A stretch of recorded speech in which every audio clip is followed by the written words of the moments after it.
దేవుని భక్తులు చాలా కోరికలు కోరుకుంటారు. ఉద్యోగం రావాలని, పెళ్లి జరగాలని, అప్పుల బాధ తొలగిపోవాలని రకరకాల కోరికలు కోరుకుంటారు. అవి నెరవేరితే హుండీలో కానుకలు సమర్పించి మొక్కులు చెల్లించుకుంటారు. ఇలాంటివి మనం తరచుగా చూస్తుంటాం. కానీ ఓ భక్తుడు కొంచెం డిఫరెంట్.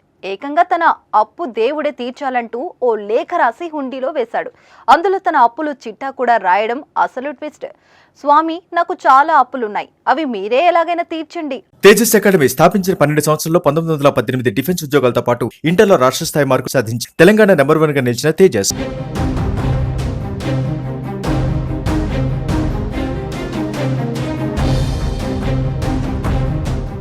తమిళనాడులోని ధర్మపురి కుమారస్వామి పేటలో సుబ్రహ్మణ్య స్వామి ఆలయం హుండీలో దొరికింది ఈ ఉత్తరం.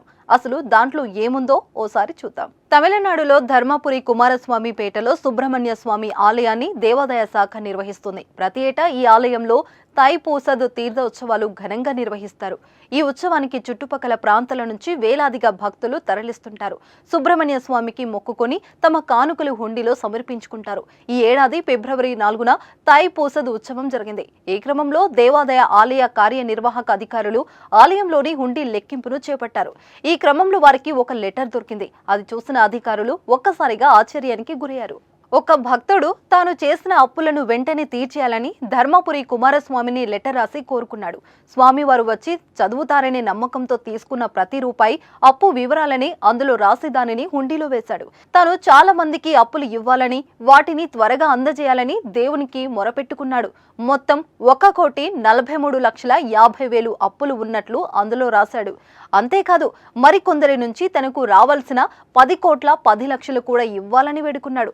అంతటితో ఆగిపోలేదు. ఉత్తరం చివర శ్లోకాలను కూడా రాసి మురుగన్ కు క్రెడిట్ రావాలని ఆ దేవుణ్ణి రిక్వెస్ట్ చేశాడు.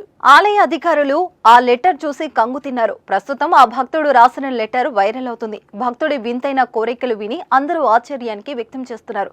దీనిపై మీరేమంటారో ఓ కామెంట్ చేయండి.